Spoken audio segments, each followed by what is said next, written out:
Close your eyes. It is 2:10 a.m., April 15th, 1912. The air isn't just cold, it's sharp.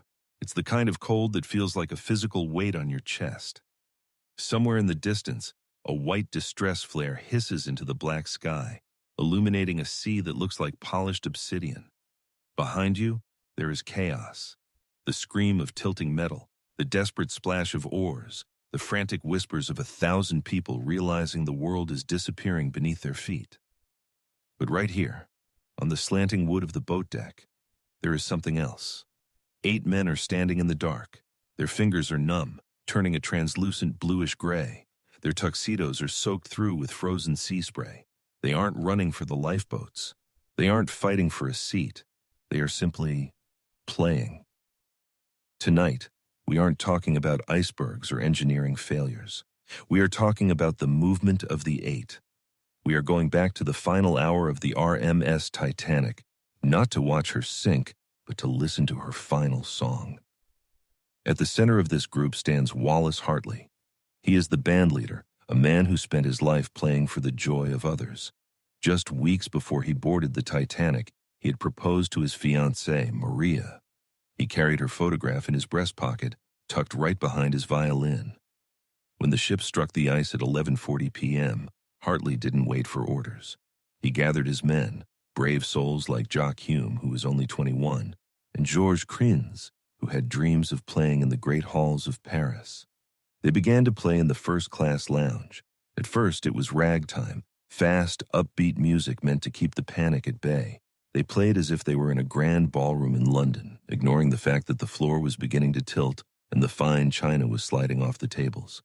But as the water rose, as the lifeboats were lowered and the screams grew louder, the music changed.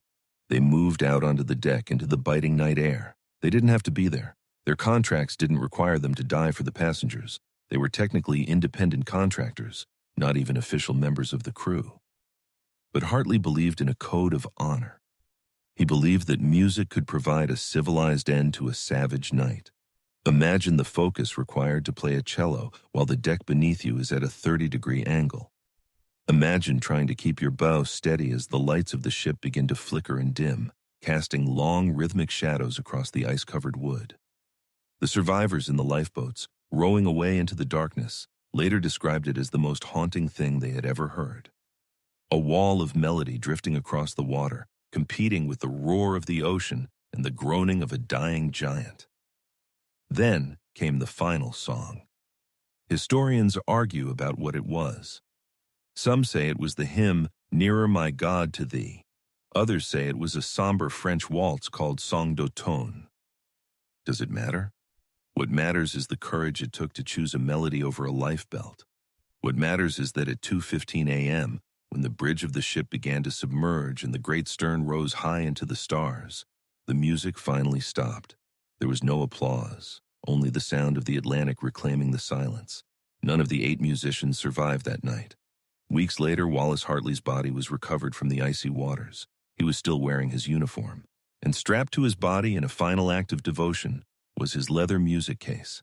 Inside was the violin Maria had given him, inscribed with a message of love. That violin sat in an attic for decades, silent and scarred by salt water, until it was rediscovered years later, a physical ghost of a night that changed the world. It eventually sold at auction for over $1 million, but its true value remains in the notes it played when hope was gone. When we look back at history, we often look at the maps, the dates, and the numbers. But history is made of people. It is made of 8 men who decided that in the face of inevitable darkness, they would offer the world beauty. They didn't save lives with medicine or weapons. They saved the dignity of 1,000 souls by making sure they didn't die in silence. Close your eyes one last time. Can you hear it?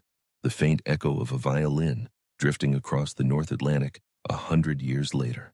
This is the Echo Archive, and some stories never truly fade away.